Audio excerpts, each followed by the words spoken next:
What part of Arizona are you in, Travis? Snowflake. Travis, want to shoot you right off the bat here. There's a lot of controversy going on about your story, and I think you've kind of stirred up some problems in the UFO circles and so forth. How do you feel about people saying, I don't believe what you're telling me is the truth? Well, it depends on who they are. I can't blame some people for being skeptical. I mean, it's an extremely incredible thing. I find it hard to handle myself. I think that for people to pass judgment before, examining all the evidence is kind of unfair. But, to each his own, and everybody's entitled to their opinion. Can't take it personally, It's just, there are plenty of people who do believe me, people who know me, and, I'm never neither here nor there about it. Have you been exposed to the Betty Hill star map, Travis? I've heard about it. Did you at any time during your encounter see anything like that? Did the beings that examined you or captured you show you or tell you anything about where they were from? No, they didn't tell me anything. I did see stars. It was some kind of I don't know whether it was a map or just a viewing screen of where the thing was, but I didn't recognize any patterns. Could you describe, this is Terry Dickinson speaking, Travis. Yeah. Could you describe anything in connection with some stars or points that may have even remotely resembled a map? Was it in a frame, in a circle, overhead, in midair? Can you remember? Well, there was a room, and it was kind of like a planetarium thing. I mean, you could see stars in every direction. From the horizon upward or all around? All around, even through the floor. Mm-hmm. Or on the floor. I don't know which it was, but I know a few constellations, I don't know their names, things that I'm familiar with. But I didn't see any constellations that I recognized. Could you tell me if the number of stars appeared to be greater or lesser than you would see it on a clear night in Arizona? On a clear night in Arizona, you can see a heck of a lot of stars. It might have been about the same, maybe more. Do you have any recollection of a concentration of stars, such as the Milky Way, or a concentration in any particular spot, or was it sort of... Yeah, there was kind of like a band, or, kind of like the Milky Way, but, nothing I recognize. I don't know. Could you say that it did then resemble the Milky Way? Yeah, I guess so. That's very interesting. Not yes, that is interesting. Pattern, but and like that, you know what I mean? Mm-hmm. So, you then it really could have resembled what you would see in a planetarium, a projection of the real sky. It resembled that closer than anything else you can think of. Yeah, either an actual, I don't know how it's done. I don't either. Not as far as a spaceship is concerned. Travis, once you were inside the spacecraft itself, were you like unconscious and then became conscious after you were inside the craft? Yeah, when I came to, I was in a lot of pain, and first thing I saw were these aliens standing over me. The sight to me and the pain, I just became hysterical. That's understandable. Did at any time they speak to you, and if so, was it an audible sound or a telepathic sound? I screamed all kinds of questions at them, and they never said anything. They never opened their mouth. I could hear myself. I could hear the sounds of my movements, but they never said anything. Did you hear an echo of your own voice? Yeah. Well, normal. I could hear myself talking. Were you off the ground, Travis, or do you know? I don't know. I never felt any movement, like acceleration or anything like that. I couldn't see out any windows unless that projection was showing exactly where the thing was, or if it was just a map. I don't know, but I couldn't, be sure if it was or not. And as far as any sounds of machinery, it was silent.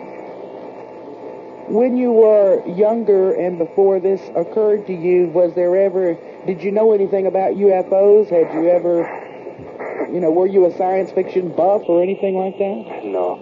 I suppose I can't say that I'd never heard of the word UFO. I guess everybody has, but I was not a buff. You're familiar with the anatomy of the creatures that Betty Hill described, I presume, Travis? Yeah. Could you state any differences between them? I'm not real familiar with the description, but generally, I think a verbal description would match. But from the drawings that I've had reconstructed and the ones she's had, I understand there's some differences, but I don't know what they are. Mm-hmm. It may just be a difference of description or something like that. But I don't know. I'm interested in the mouth in terms of communication or any method of communication through signals or sounds that you detected among them. Well, there was hand gestures. I mean, I guess you could kind of call it that. When I was screaming at them and they were coming towards me, they put their hands out. Kind of like a, hold it kind of gesture, but that's about it. I didn't see their mouths move. I never saw whether they had teeth or anything like that. If there's such thing as telepathy, and if they were trying to communicate with me, I would have been a bad receptor because I was just hysterical. Yeah. How long? Excuse me, Terry. Go ahead. I'm wondering about they were attempting to communicate with you through hand signals. Did you detect any method that they were communicating among each other, or were they simply going about their duties? I don't know, but when I threatened them and they stopped, they all stopped at once, and when they left the room, they all turned and left at the same time. Now, whether they had some kind of inaudible or mental communication that maybe there was some signal there that I missed, but they acted in unison. Mm-hmm. How were they dressed, Travis?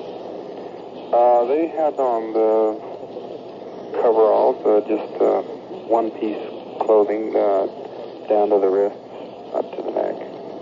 It was just kind of a coverall of brownish, orange, tannish, I don't know. It was definitely, though, not their flesh. There was a distinct difference between the clothing and the flesh. Yeah.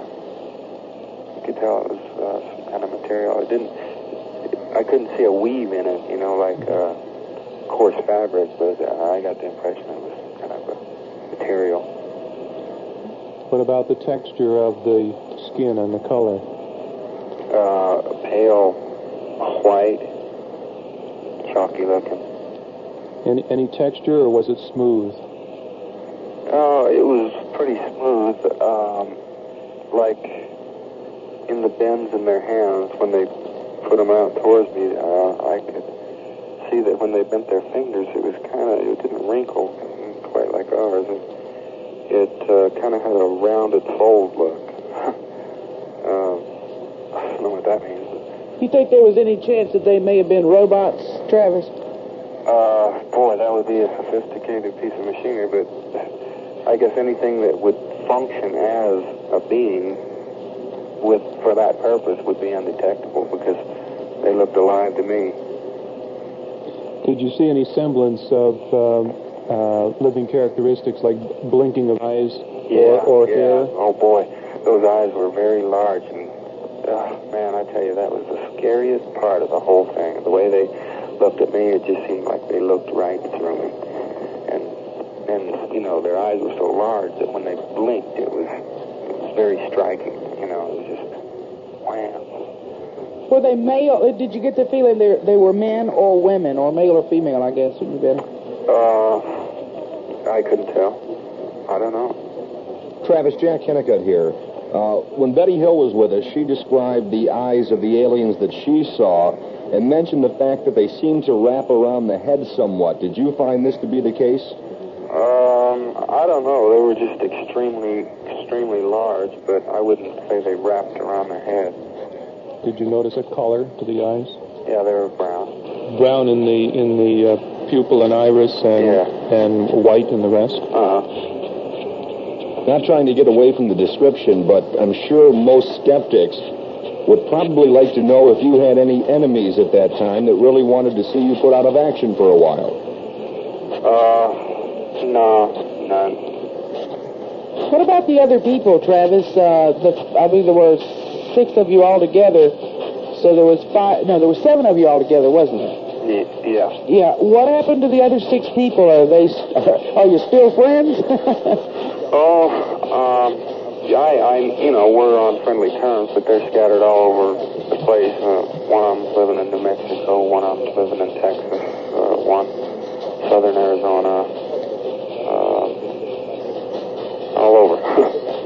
Now, you have a book that has been released, I believe, since I talked to you about your experience. Can you tell us about the book, Travis? It's called the Walton Experience.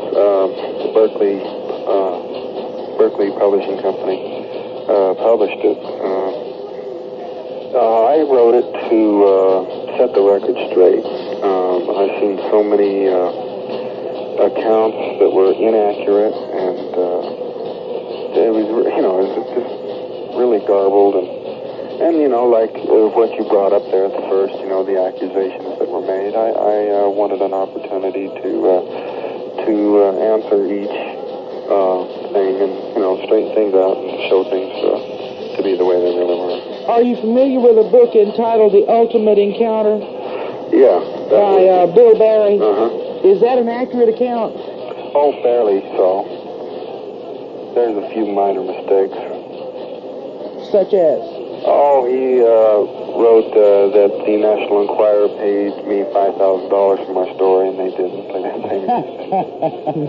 Things like that. There was an award that they gave much later for the best, most scientifically valuable case of the year, and I received that, but that was long after the story was written. Getting back to your book again, Travis, it's Terry Dickinson here. As a journalist, I'm curious to know if you wrote the book on your own, or as many people who have an interesting experience have done, had the assistance of a professional journalist. I wrote it all on my own. Very good. Congratulations. It's not easy to do. Let me ask you a question. Has there been, this feels like, we're policemen giving him a third degree, but there's so many questions we'd like to ask. Was there, or has there been any other encounter since that time, either physically or mentally? With me? Yes. Oh, no. One's enough, right? Sorry, no way. Yeah. Do you wish that it never had happened? Well, I've gained, in ways I can't really put my finger on, just personal growth, I guess, now that it's all past. But I think that if it were to happen again, or if I could go back and there was some way of not making it public, that would have been preferable. Travis, if you don't mind me asking, how old are you? I'm 27 right now. So you were 25 when that happened? No, I was 22. 22. Oh, it's been that long ago.